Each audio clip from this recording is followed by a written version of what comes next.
Hola, bienvenido a Escuela de Periodismo. Una semana más abro las puertas de esta Escuela de Periodismo y te invito a compartir un rato de conversación, de reflexión y de análisis sobre el periodismo. Mi nombre es Enrique Bullido y si quieres te voy a acompañar durante los próximos minutos.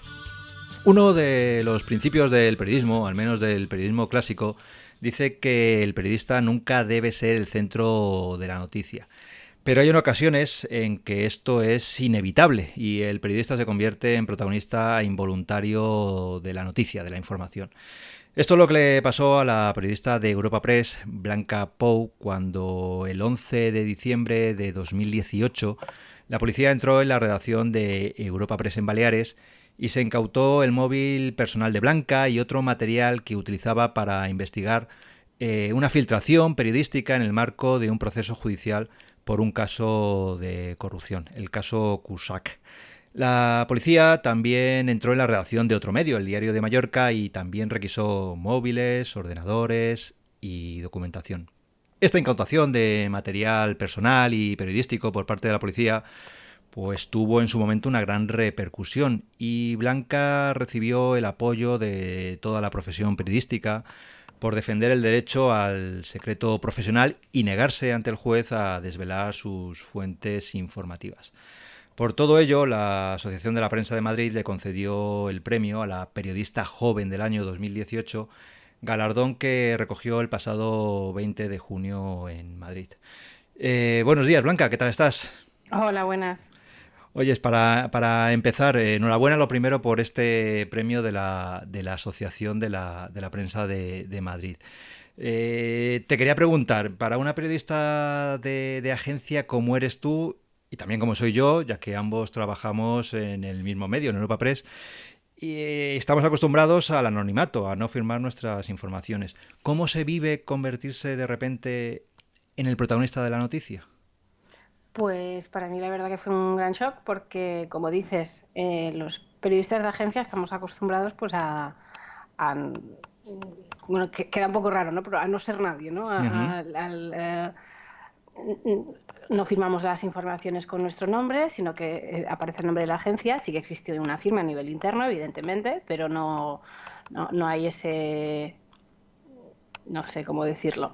Sí, no, Y no, no parece, somos conocidos dentro de la profesión o con los compañeros, pero no de cara al gran público, ¿no? Sí, y entonces, además, añádele que yo tampoco llevo mucho tiempo trabajando. O sea, yo Uh-huh. cuando esto pasó llevaba 4 añitos trabajando en Europa Press, pero realmente solamente 2 de estar de lunes a viernes dentro de la plantilla. Los 2 anteriores los había pasado de fin de semana y solo llevaba 2 haciendo tribunales, por lo cual, pues Uh-huh. de repente mi nombre salía, aquella noche, el mismo 11 de diciembre, mi nombre salió en el telediario de Televisión Española. Sí. Uh-huh. Cuando fuimos a recoger los móviles salí yo hablando también en los telediarios. Para mí esto es, eh, es increíble, ¿no? Claro, porque No estoy acostumbrada a esa exposición mediática uh-huh. y nunca la he buscado. Y te conviertes de repente en protagonista de noticia cuando tú, como hacemos la mayoría de los periodistas, lo que nos dedicamos es a preguntar a la gente que protagoniza esas noticias. Si te parece un poco, para ponernos en situación, ahora luego también me gustaría repasar un poco tu trayectoria. Decías que llevabas 4 años en Europa Press, es una periodista joven. Si quieres, luego repasamos un poquito de la trayectoria, cómo ves tú ahora mismo el periodismo, pero vamos a poner un poco en situación a la gente y vamos a recordar cuál era el caso de corrupción por el que se desata pues toda esta polémica, el caso del que tú estabas informando. Ujú. Es un caso de corrupción que se está investigando y por qué la policía decide entrar en las redacciones de unos medios de comunicación, de Europa Press, de los compañeros también del Diario de Mallorca, y por qué deciden llevarse tu móvil personal y otros materiales. A ver, esto viene todo a raíz de, bueno, la parte más conocida es el caso Cusack, pero Uh-huh. realmente el caso Cusack es solo una parte de una macrocausa de corrupción policial y política que hay en Palma, en la policía local de Palma, que también pues, se ha investigado si había implicados policías pues ya de la Nacional o de la Guardia Civil, pero se centra en la policía local de Palma. Es un caso que, si no voy mal, esto empieza a investigarse mucho antes de que yo empiece a trabajar. Yo creo que igual ni siquiera había empezado a estudiar. Uh-huh. Um, con un supuesto fraude en unos exámenes de la policía local de Palma. Y tirando del hilo, van encontrando, ¿no? Y entonces, para cuando yo llego a Europa Press, este caso lleva ya 3, 4 años en instrucción. Y es además, yo llego en el momento en el que se imputa a Cursac. Bartolomé Cursac es un empresario de aquí de Palma, de Mallorca, que tiene pues algunas grandes discotecas muy conocidas, Titos, BCM, también tiene, bueno, se mueven en el sector del ocio, ¿no? Y entonces, claro, la parte que le afecta a él es la conocida como el caso Cursac, pero realmente el caso Cursac no es todo. Luego hay otras piezas, el caso Ora, el caso IME. Y bueno, lo que se investiga en el caso Cursac es, se investiga si este señor tenía trato de favor, hablo siempre en presunto porque nada de esto está juzgado, si este señor tenía trato de favor por parte de la policía para beneficiar a sus negocios y a la vez perjudicar a las de la competencia.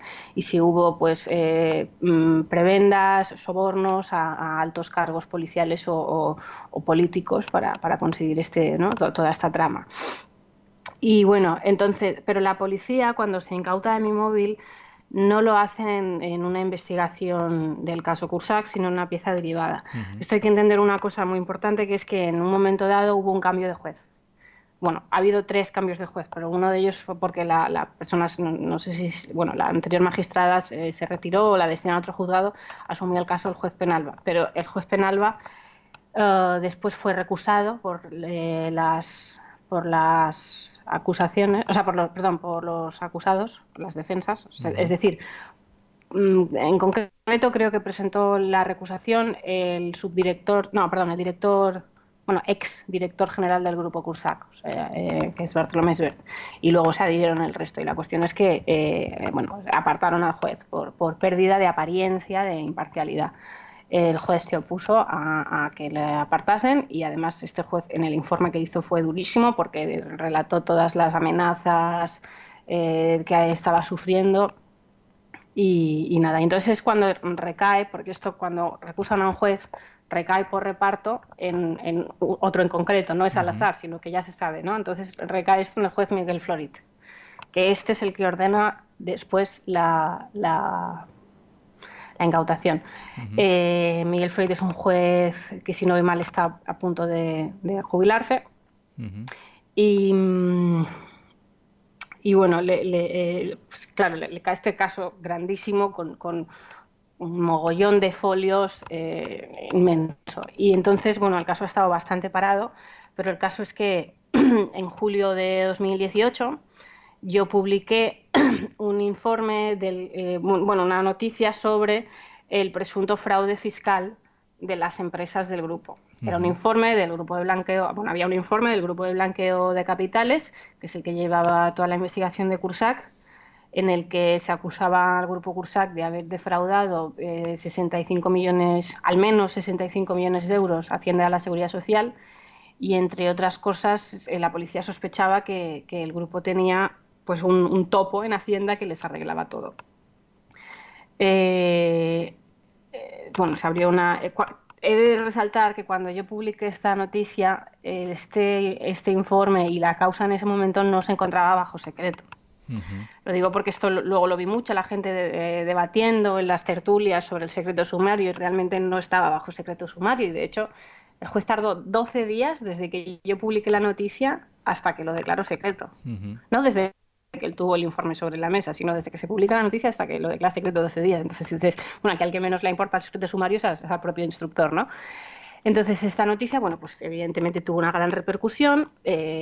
Como sabes, somos agencia, entonces nosotros difundimos las noticias a otros medios que son clientes nuestros, entonces la noticia tuvo una gran difusión. Aún así he de decir que hubo otros medios de comunicación que también consiguieron acceso al informe original y que también publicaron sus propias informaciones, y esto lo resalto porque luego es importante en la investigación. Y nada, entonces uno de los... Bueno, otra vez el director general del grupo Cursac, ex director general del grupo Cursac, presenta una denuncia por que ha aparecido este informe en la prensa. Entonces se presenta una denuncia porque dice que, bueno, que esto es un informe de una causa y que en fin, por lo que ellos llaman filtraciones, ¿no? Sí. Uh-huh. Y entonces, a diferencia de otras veces, esta vez se abre una investigación. Digo a diferencia de otras veces porque otras veces pues la Fiscalía se había opuesto a abrir estas investigaciones, pues porque la investigación era un poco estéril al tener nosotros el secreto profesional, pues esta vez ha cambiado el juez y este juez abre una investigación. Y aquí es donde empieza entonces, esta es la pieza, esta investigación que abren sobre las filtraciones, ellos lo llaman, es en la que a mí me incautan el teléfono móvil. A mí me vinieron a ver, siempre he dicho que en agosto, pero hace poco caí que igual no era agosto, pero bueno, en verano.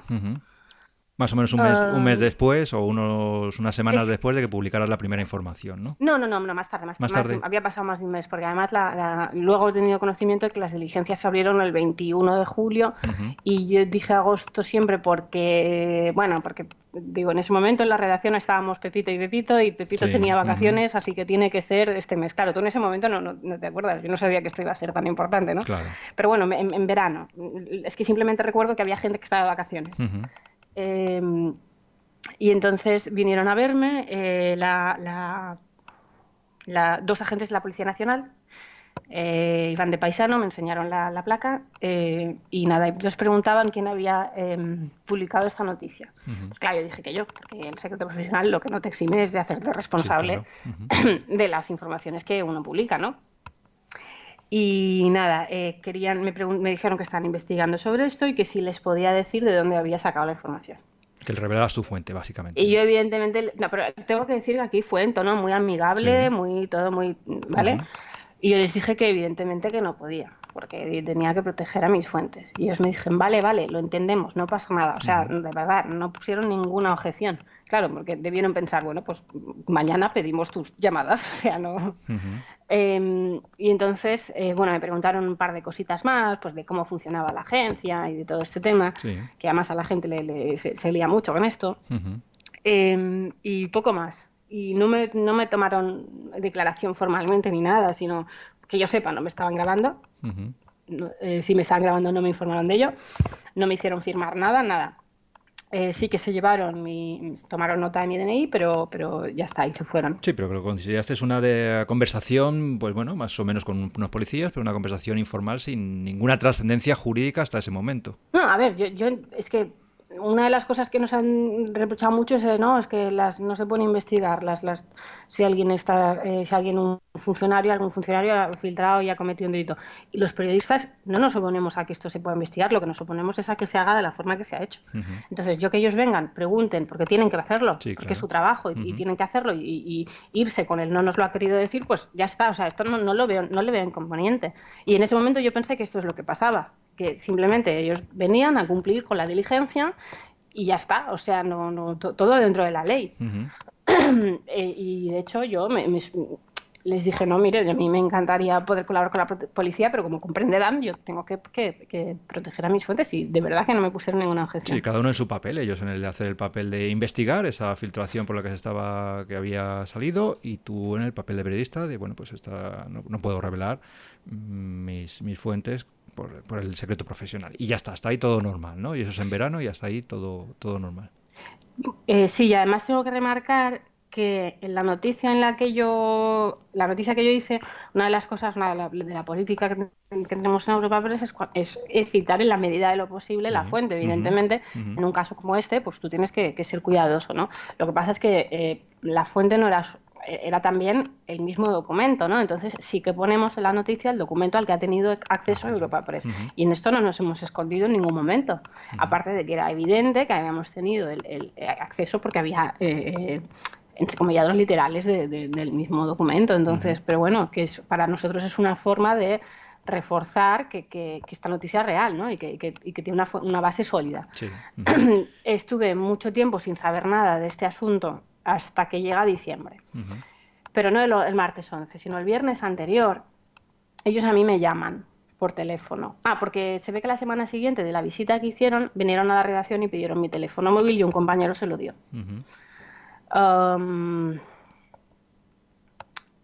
en este momento no pensamos nada. Yo ahora, bueno, en ese momento sí que se me pasó la cabeza. ¿Te imaginas que el número lo quieren para pinchármelo, espiarme de alguna forma? No puede ser. Bueno, No te veías tú en esa situación, ¿no? De decir, por una información bueno, que he publicado. es que de hecho, cuando yo le comenté entonces mi novio, que, ahora mi marido, Ujú, que, que esto había pasado, que había venido la policía y tal y cual, pues él se puso como muy, yo le dije que era paranoico, ¿no? Porque se puso como muy nervioso, de no, ten cuidado, no hables por teléfono, no hables de esto por teléfono, tal, y yo le traté de exagerado, en plan, no, venga, o sea, esto en un país de la Unión Europea, que se espíe el teléfono de un periodista, esto sería un escándalo, ujú. pues ya ves. Bueno, no supe nada hasta diciembre, entonces el viernes anterior a la incautación ellos me llaman a mi número y me comentan que tienen que venir que tienen que tomarme declaración por escrito, o sea, ratificar por escrito lo hablado en agosto. Ujú. Claro, lo hablado en agosto pues era una tontería, entonces yo no tenía inconveniente porque me parecía que era todo Sí. dentro pues de la ley, yo voy y digo no lo voy a decir y punto, y ahí se Y ya acaba, o está, sea, yo ¿no? entiendo que Ujú, ustedes tienen que de cara a los que han presentado la denuncia, pues usted no puede decir no he movido un dedo y no ha ido a preguntarle. ujú, ujú. Evidentemente, ellos pues si tienen que hacerlo, tienen que hacer, pero ya está, ¿no? Entonces yo a eso no le veía inconveniente. Le digo, vale, oye, pero ¿me vais a llamar para que vaya ya la semana que viene o para otra?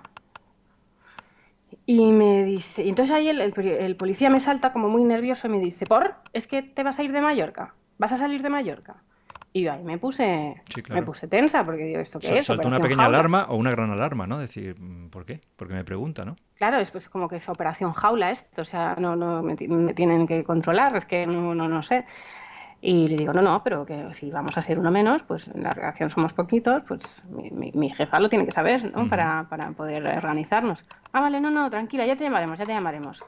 Total, que el mismo martes por la mañana, a las 11 y pico de la mañana, y esto me parece importante porque a esa hora formalmente no se había dictado la orden, esto luego lo pude comprobar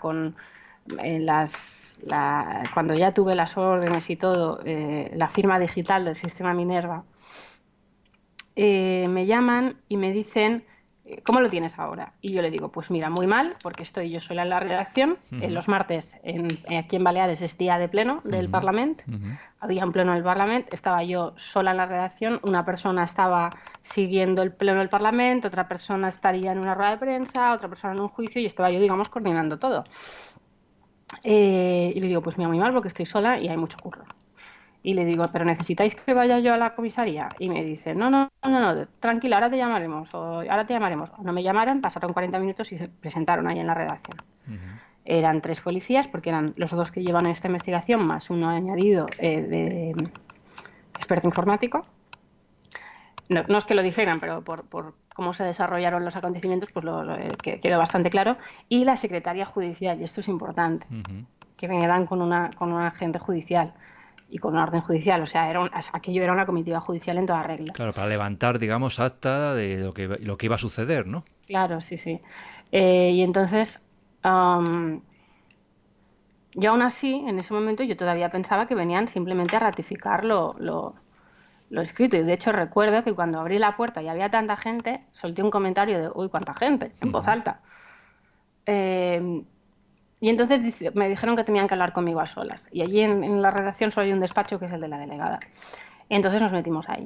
Claro, yo pensando que era para tomarme declaración. Se meten ahí todos, cierran la puerta conmigo y yo sentada en la mesa y ellos todos de pie y me sacan el papelito. Bueno, me piden el DNI, la agente judicial empieza a tomar mis datos y a rellenar unas cosas con mi DNI y me sueltan el papelito de la orden de entrada y registro. Me dan el papel y me dicen, Blanca, esto es una orden de entrada y registro en Europa Press. Y yo, ¿perdón? Y le digo, pues mira, esto primero de todo tendrías que hablarlo con la delegada, que Claro, por suerte había llegado, porque yo no soy la dueña de Europa Press. claro. Ya te Yo soy, trasciende a ti, ¿no? Como una yo simple soy periodista. una redactora más, o Ujú. sea, a mí qué me estás contando. Eh, y no, contigo es con quien queremos hablar. Eh, me dan el papelito y tal. Aquello era una orden, efectivamente, de entrada y registro en Europa Press y además específicamente señalaba que se iban a llevar mi móvil, mi ordenador, una serie de cosas, ¿no? Y cualquier documento relacionado, y esto me llamó la atención porque ponía relacionado con el caso Cusack, en la orden judicial, literalmente caso Cusack, y caso Cusack al final es una denominación que nos hemos inventado los periodistas. O sea, un juez debería poner las DPA La, barra sí, 1179, ¿no? la Pero nomenclatura bueno, oficial que hace referencia al procedimiento judicial abierto, ¿no? sí, no, y porque además es un poco indeterminado, Claro. porque, pero bueno. Ujú. Eh, y en esa orden judicial además salía que yo les tenía que facilitar todo, que les tenía que dar las claves, tal.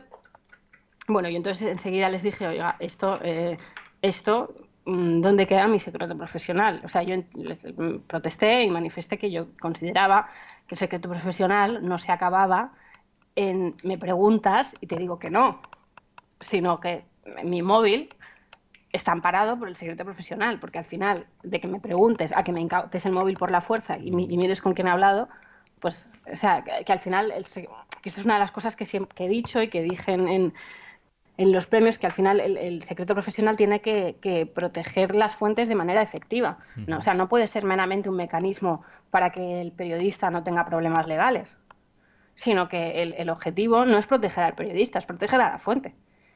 Entonces, yo manifesté esto, que cómo podía ser, que el móvil tenía que estar amparado por mi secreto profesional. Dije que quería hablar con los servicios jurídicos de la empresa y me dijeron que no, porque me decían que total, esto es la ley, que ellos tienen una orden judicial, que no se puede hacer nada y que se lo iban a llevar, por las buenas o por las malas. O sea, no dijeron por las buenas o por las malas, Sí, pero eso pero es que ese... lo que se dio a entender, ¿no? Ujú. Claro, yo como hago tribunales, pues sé que efectivamente si tiene una orden judicial poco puedes Pues hacer. sí. Y les Ujú. digo, pero a ver, esto es un auto. Sí, le digo, pues luego se podrá recurrir. Me dice, sí, pero va a recurrirlo, se tiene que personar. Y digo, ya, y además que cuando, si lo recurro y lo gano, ¿qué pasa? Porque ya os lo habéis llevado, ya me habéis petado el secreto profesional. Y me dice, no, pero se anularía todo lo actuado, en fin, o sea que realmente tú si lo recurres cuando el daño ya está hecho. Claro. Eh, bueno, y nada, y se llevaron todo, bueno, se llevaron mi móvil, que es que además era mi móvil personal, Ujú, porque ujú. yo no tenía un móvil de empresa. Eh, Se llevaron mi móvil con su tarjeta SIM y todo, se llevaron dos ordenadores sobre mesa, porque se llevaron el que yo estaba usando en ese momento y otro más viejo que yo había estado usando y que justo hacía poco me había cambiado. Y un montón de papeles. Bueno, un pendrive y un montón de papeles. Y lo de los papeles, quiero llamar la atención sobre esto, porque los papeles los miraron ahí mismo.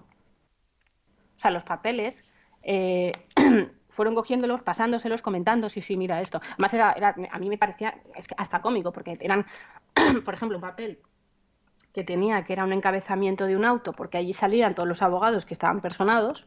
Entonces yo había impreso esa parte del auto Sí. y había puesto lista de abogados caso Gursak. Y ellos se lo pasaban como, sí, sí, mira lo que hemos encontrado aquí algo Sí, claro, como sospechoso, si ¿no? fuera En algo plan, sospechoso sí, cuando es sí, material claro, cuando es nada, es una ma- tontería, pero bueno. Y se fueron pasando y bueno, luego había más cosas aparte de ese listado. Y esto no solo lo examinaron en ese momento, sino que esto se lo llevaron sin ningún tipo de precinto, con lo cual ha estado a la vista de quien lo haya tenido durante todo el tiempo, y incluso se ha llegado a escanear. Y se ha escaneado e incorporado a su causa. Con lo cual me parece difícil defender que no se ha ejecutado esa orden o que no se ha llegado a vulnerar el secreto profesional, pero en fin. Luego también esto es claro, esto de los papeles es fácil para mí demostrar porque está más que probado documentalmente porque el archivo se encuentra escaneado e incorporado al sumario, ¿no? Pero hay una cosa que ellos luego además cuando fueron a declarar negaron y yo en cambio dije que había sido así, que es que me miraron en el correo y eso me parece muy grave, ujú. que exigieron ver mi correo y se pusieron a mirar en mi correo. No sé qué hicieron un par de búsquedas, me dio la sensación de que tampoco habían encontrado nada, pero me parece grave que un policía Sí, claro. se ponga en una redacción a hurgar en el correo de un periodista. Ujú.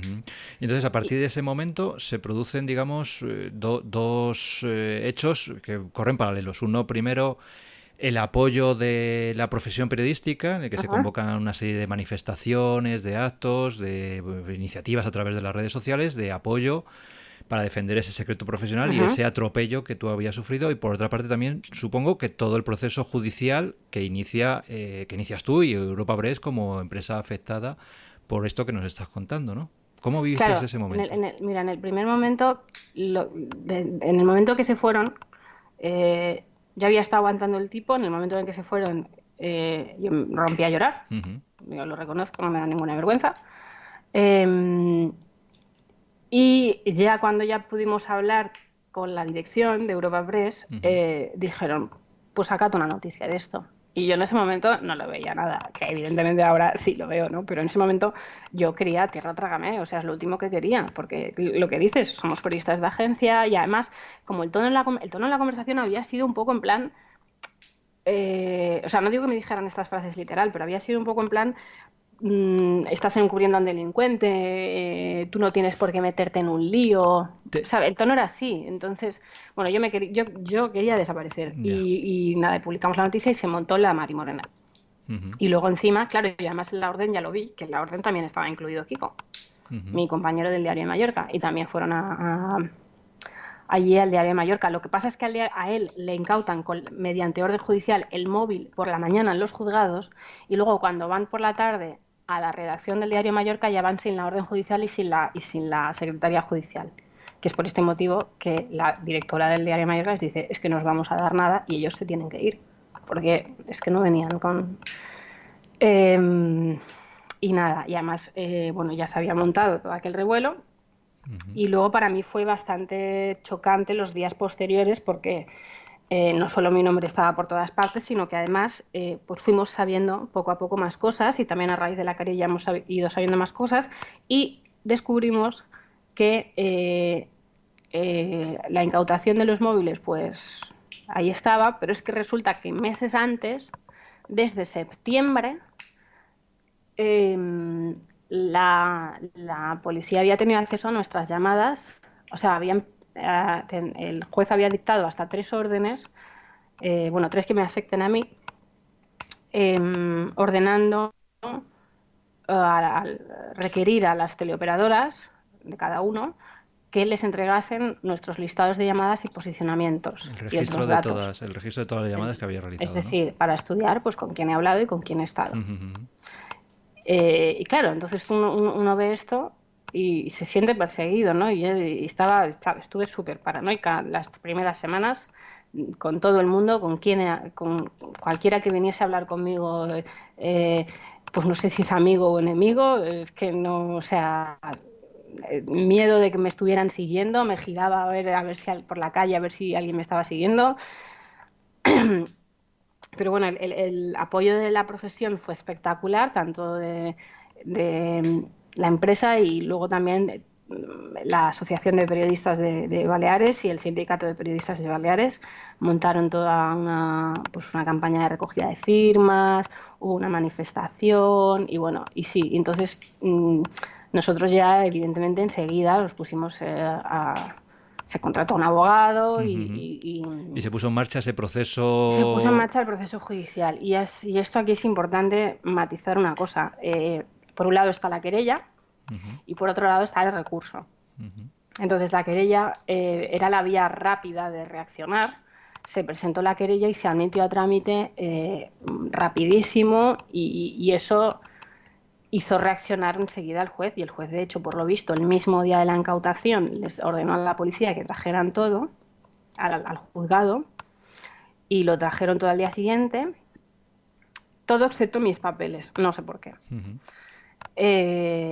Y luego estuvo ahí custodiado por el secretario judicial hasta que después se entregó en enero, excepto los papeles, que cuando fuimos a recogerlo todo, los papeles por algún motivo no estaban y tuvimos que seguir pidiéndolos y nos los dieron más tarde. Pero bueno, como decía, está la querella, que fue la vía rápida para que además hizo reaccionar al juez, o sea que está bien puesta, y además la querella se ha seguido tramitando y ahora está próxima a la apertura de juicio. Y luego está el recurso. Pero ¿qué pasa? Que aquí hay que diferenciar entre una cosa y otra, porque la querella al final es un proceso penal. La querella lo que se trata es de dilucidar si se han cometido unos hechos que son ilegales, pero no solo que sea ilegal, sino que sea un delito, que Claro. sea punible. Ujú.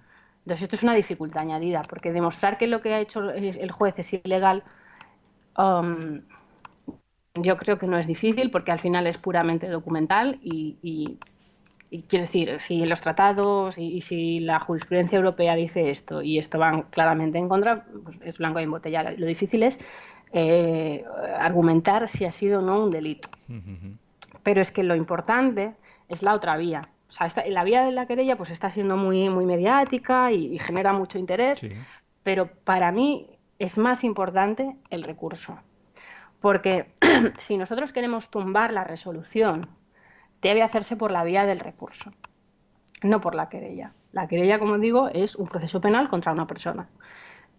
Y entonces lo que nos interesa o sea, lo que los periodistas queremos, y no hablo por mí, hablo por todos, Sí. es que se declare que estas decisiones que ha adoptado este juez eran nulas de pleno derecho. Ya. Porque esto es lo que nos importa para que esto no se vuelva a repetir. Para que otro juez de España no diga, es que existe un precedente, se ha abierto aquí la veda y lo puedo hacer. Y, y la dificultad que estamos encontrando, bueno, entonces hay dos dificultades, pero la principal dificultad que estamos encontrando es que yo no soy parte en el procedimiento, que es un detalle meramente formal. O sea, al final este señor adoptó todas estas decisiones que sacrifican derechos constitucionales míos, que no digo que esto no se pueda hacer, Sí. en este caso encuentro que no, pero quiero decir, derechos, tú para adoptar una medida de investigación puedes adoptar medidas restrictivas de derechos fundamentales, pues tiene que estar justificado. Entonces, en este caso, este señor adopta una serie de medidas que vulneran, restringen mis libertades, mis derechos, y lo hace sin que yo esté investigada, sin que yo esté imputada. Que la gente me decía, y Blanca, ¿no tienes miedo de que te imputen? Y yo decía, o sea, ojalá, es que aplaudo con las orejas si me imputan. Porque así tienes la posibilidad de defenderte, ¿no? Entiendo. Exactamente, es que paradójicamente, si yo estuviera imputada, tendría más derechos, podría defenderme. Y el tema está en que como no soy parte, pues no me están dejando recurrir nada. Los escritos no se admiten a trámite. Y esto quiere decir que no se entra en el fondo del escrito, sino que directamente, por una cuestión formal, no se lo van a leer. Y esto es muy frustrante, porque dices, es que hay jurisprudencia europea, es que sé que tengo la razón y no me estás... Es que no digo ya que me dé la razón, escúcheme al menos, Ya. léaselo, Ya. ¿sabes? Entonces esto es muy frustrante, porque dices, parece que este señor ha dado con la fórmula perfecta para ser juez todopoderoso, para poder dictar cualquier resolución sin que nadie te la pueda recurrir. Ya, entiendo entonces, de lo que me estás contando ahora, entiendo un poco las palabras que pronunciabas hace unos días cuando precisamente recogías el premio como que te daba la Asociación de la Prensa de Madrid como mejor periodista joven de 2018, en el que en el pequeño discurso, las pequeñas palabras que pronunciaste, reconocías la impotencia que sentías ante el procedimiento judicial y que apuntabas también que esta situación había provocado que se tambaleara tu propia fe en la justicia. ¿Es por Sí. esto? ¿Sí? ¿Es por esto por lo que...? Esto y en general, o sea, en general todo lo que ha pasado, porque yo he sido siempre una persona pues con mucha fe en la justicia, ¿no? Y ahora de repente veo que el Poder Judicial, porque en cierto modo, bueno, habrá que ver cómo se resuelve todo, ¿no? Y parece que esto está tirando, pero claro, cuando ves una resolución tan manifiestamente injusta y pasan los meses y todo se pierde en detalles formales y no sé, evidentemente te genera desazón. Y además ha habido aquí un cierto polarización, porque en el primer momento hubo un debate entre gente partidaria de que se investiguen, de que esto se pueda hacer, y gente que no. Y la mayoría de gente que sí, pues era... yo tengo muchos juristas que sigo en redes sociales y que comentan, y pues todos estos jueces y tal... defendiendo al final la medida, porque al final pues supongo que hay cierto corporativismo, los periodistas nos fuimos todos, hicimos Sí. piña, y supongo que en el otro lado también, y al final ellos también se han sufrido filtraciones, pues entiendo que esto levante ampollas, pero y entonces sí, por esto lo decía, porque al final además todo el caso, toda la macrocausa prácticamente parada, no digo parada del todo, pero se ha hecho muy poco. Um, y mientras tanto, el juzgado destinando tiempo y recursos a investigar la publicación de una noticia que ni siquiera estaba bajo secreto y cargándose de derechos constitucionales para investigar un delito como la revelación de secretos. Que todos los ejemplos de jurisprudencia que hay son para investigar pues terrorismo, ¿no? Claro. Entonces, sí, pero no un caso de corrupción o de una filtración policial, en fin, unas cosas que se puede considerar, entre comillas, menores con casos, como tú decías, de terrorismo o cosas claro, es que más el graves. tema está en esto. Yo tampoco he escuchado a ningún periodista decir que no se pueda sacrificar el secreto profesional en virtud de un bien público mayor, como podría ser investigar, pero eso, un caso pues de terrorismo, un caso en el que esté en peligro la seguridad o las vidas la vida de las humanas, claro, personas, efectivamente. pero si por un delito como la revelación de secretos, que es que puede que no lleve ni aparejada a cárcel en determinado, o sea, que puede que sea multa, es que es multa. Ya nos cargamos derechos constitucionales, pues oiga, es que o sea, ¿dónde está esto? Y al final, entonces... Y ahora un poco, ¿cuál es, por las dos últimas preguntas por cerrar el tema este, cuál es el horizonte judicial que tienes todavía por delante? ¿Se prevé largo o...? Mira, como te decía que hay dos vías, pues te explico. La vía de la querella la jueza ha dado, digamos, el paso previo a la apertura del juicio oral, que es el dictar el auto de paso a procedimiento abreviado. Entonces, claro, el tema está en que todo esto pues genera recursos, todos estos recursos se tienen que resolver, luego ya se abre para que las acusaciones presentemos escrito de acusación. Pues esto también todo genera recursos y al final, bueno, parece que tira, pero bueno, será lento y luego el juicio, pues no sé para cuándo, con cuánta antelación se tendrá que señalar, porque al final, como el juez es aforado, pues ha ido a un tribunal superior directamente, entonces desconozco la carga y cómo funciona, o sea, si tardará mucho, se tendría que celebrar un juicio y luego esperar sentencia. Y en cuanto a la otra vía, pues ahora tenemos plazo para ir al Constitucional para que se nos permita recurrir. Es decir, iríamos al Constitucional, pero no para que el Constitucional se pronuncie sobre si ha habido o no vulneración al secreto profesional, sino para que se pronuncie única y exclusivamente sobre si yo tengo derecho a presentar un recurso. Y luego ya lo que pase con ese recurso, luego ese recurso volvería otra vez al principio, si ganáramos eso, el recurso volvería otra vez al principio y seguiría los cauces. Sí, bueno, o sea, que todavía queda... Y eso sí pinta largo, porque además el constitucional es una ruleta, lo mismo te contesta en una semana que en 7 años. Que tiene sus plazos y que el proceso va lento.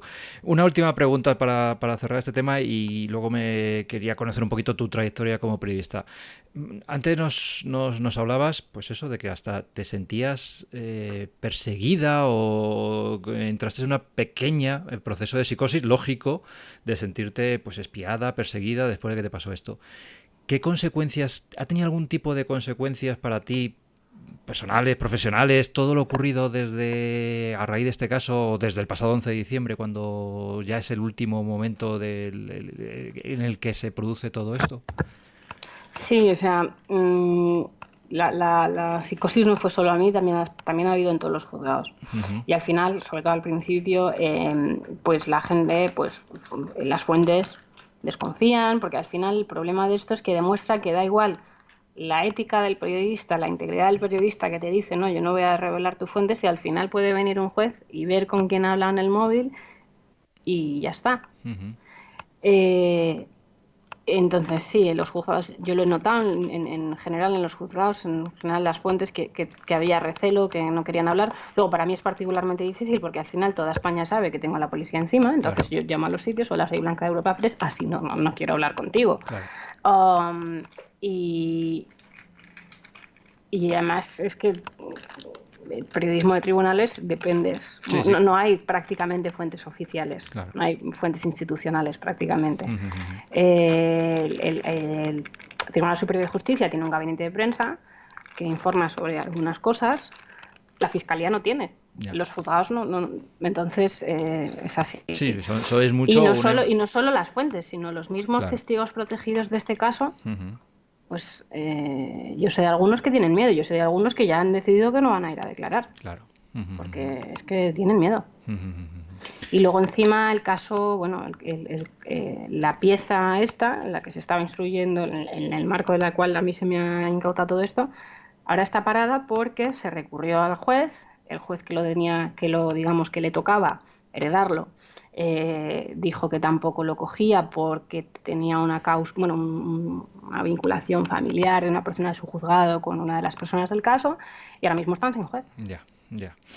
Bueno, no te quiero quitar mucho más tiempo, hoy es tu día libre, me has atendido ahora, estamos No, hablando por tranquilo. la mañana, pero no me resisto ya para dejando, yo creo que ha quedado, vamos, has explicado perfectamente, con lujo, con todo lujo de detalles, qué ha pasado, cuáles han sido cada uno de los pasos, y yo creo que está perfectamente claro, pues bueno, pues qué ha pasado, qué se defiende con el secreto profesional.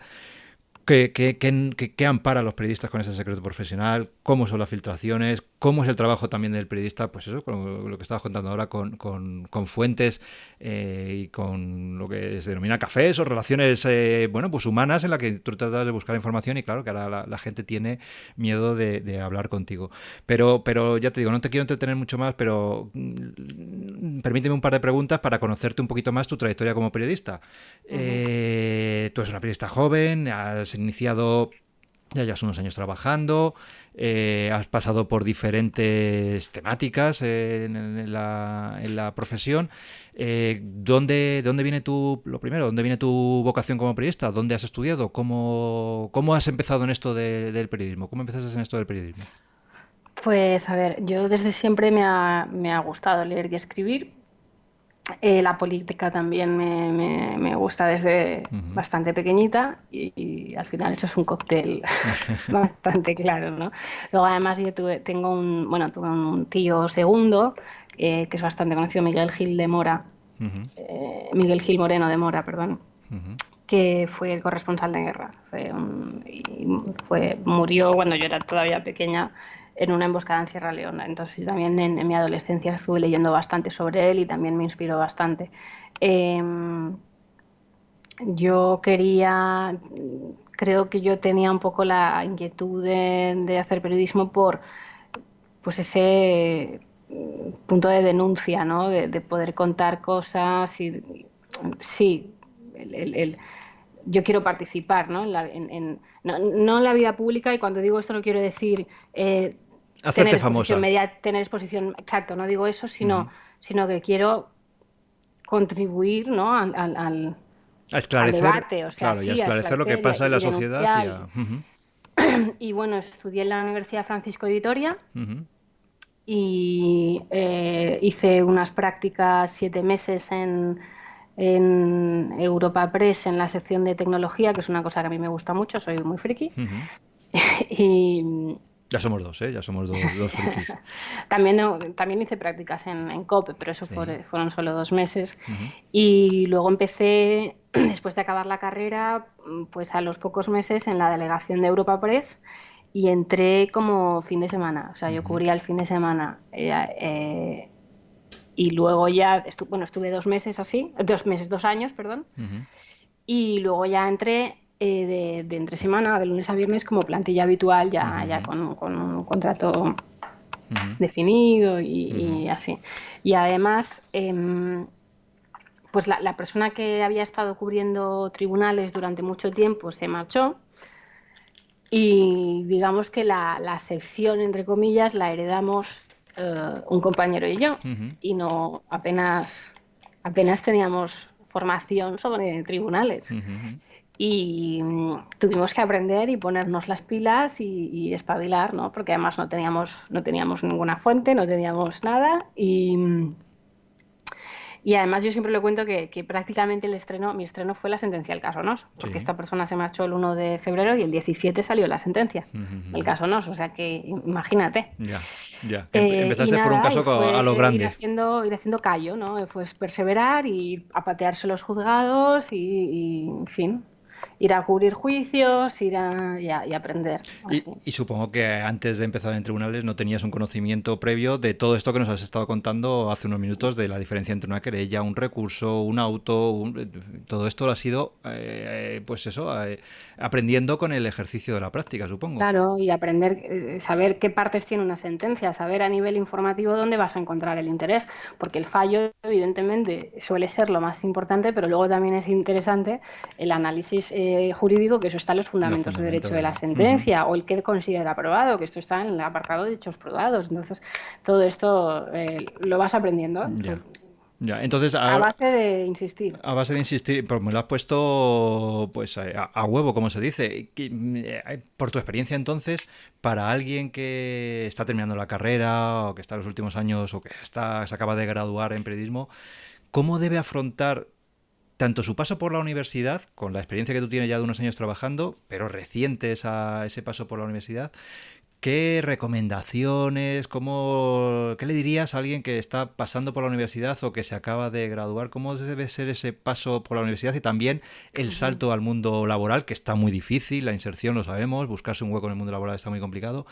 Pero tú, y hablo casi de mentalidad o de preparación, o cómo crees que debería, con lo que tú ya has visto en estos años de ejercicio, que alguien que esté en esa situación debería afrontarlo?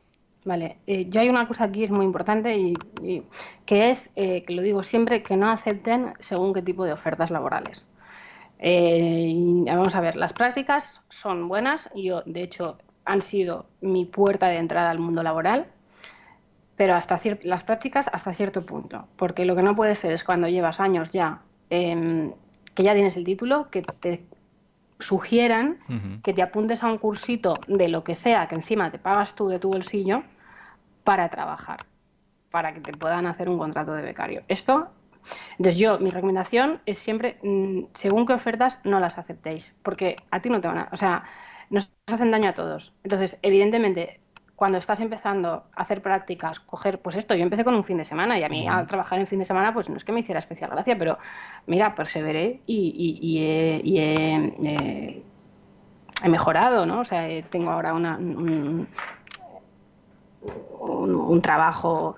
Sí, una trayectoria ha ido cambiando. No quiero decir que sea no a todo, pero que hay que poner ciertos límites, porque es que si no, no vas a salir de ahí.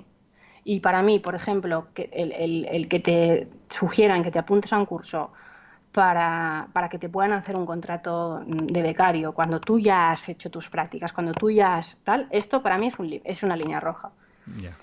Y el tema de la especialización, porque tú nos contabas eso, que tú empezaste en el área de tribunales sin conocimientos de tribunales y seguramente que sin pensar nunca que te ibas a dedicar a esa actividad periodística concreta, ¿no?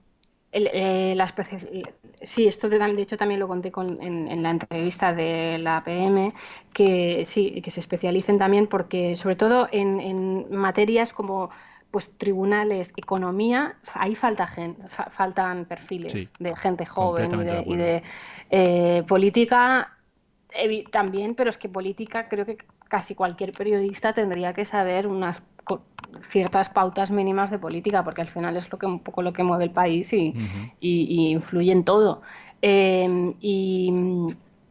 Pues sí, entonces yo diría estas tres, política, economía y tribunales, es de lo que más, pero bueno, evidentemente también hay otras especialidades, pero así en general estas. Luego también otra cosa que comento mucho es el que se muevan, el que se hagan un blog. O sea, que cuando tú lleves un currículum a un sitio, evidentemente si tienes un máster, estudios adicionales, no digamos, eso suma, pero también habla muy bien de ti que te hayas movido, que se vea que tienes inquietudes, que puedas enseñar, pues esto, una página web en la que puedas mostrar lo que tú sabes hacer. Y eso yo por lo menos gente con responsabilidades sobre contratación, quiero decir, con la que alguna vez he comentado este tema, me comentan que eso lo valoran mucho. Sí. que es... Hombre, yo cuando tengo que hacer algún proceso de selección, pues lo primero es buscar el nombre de las personas o de las personas que están en ese proceso, pues en redes sociales, ¿no? En Twitter, porque es un indicador de si está siguiendo un poco la actualidad, si no sigue la actualidad, si, en fin, un poco que se mueve, que buscar el nombre en Google, ¿no? Es una cosa básica, y ver un poco las redes sociales para ver cómo se desenvuelve en ese ambiente, si sigue la actualidad periodística o no la sigue, ¿no? Sí, y luego esto sé que parece de perogrullo y seguro que lo dice todo el mundo, pero que lean. Porque a nosotros a la redacción nos llega mucha gente que no lee. Y esto se nota. Se nota en el escribir, se nota en la comprensión de cómo funciona el sistema. Esto, que lean mucho. Bueno, pues me encanta todas estas recomendaciones de leer, de tener una actividad, una actitud proactiva, aunque sea estudiando, para generarte tu propia marca personal a través del blog que comentabas, de la actividad en redes sociales, lo de, bueno, pues tener experiencia profesional pero sin dejarte avasallar. No te quiero quitar más tiempo, llevamos casi una hora. Por favor, Blanca, para terminar un poco, cuéntanos un poco, ya que estamos hablando de redes sociales, dónde te pueden un poquito localizar. Tú trabajas en Europa Press, pero no sé, en las redes sociales que estás más activa o que manejas, por si alguien, bueno, pues quiere seguir un poco tu pista y conocer algo más de ti, dónde estás más activa.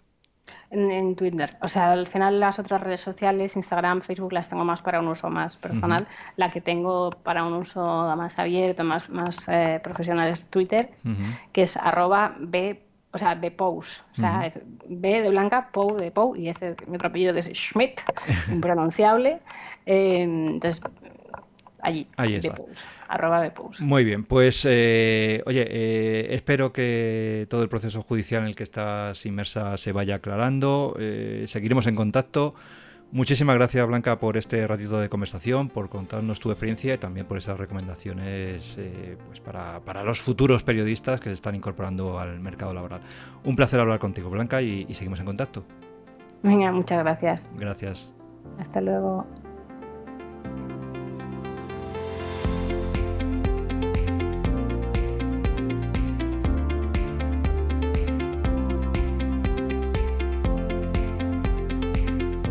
Hasta aquí ha llegado el programa de hoy. Otro día más, te doy las gracias por escucharme estos minutos.